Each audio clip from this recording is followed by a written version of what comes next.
Today we're going to clear the jam two-sided error on your Brother HL-L2390DW. Before working on your Brother machine, please allow it to run for 10 minutes to allow the fan to cool the internal parts. We will begin by pulling the paper tray completely out of the machine.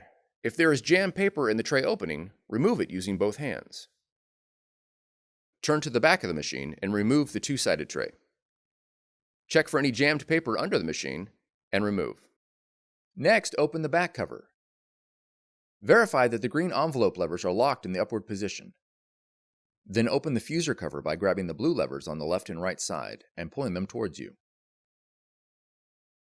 Remove any jammed paper in the fuser unit by gently pulling with both hands.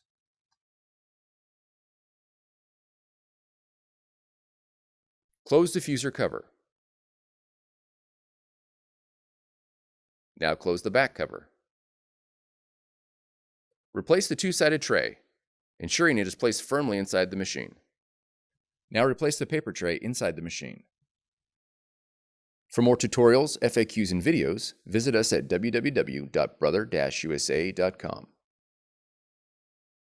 If you found this video helpful, be sure to subscribe. Thank you for choosing Brother.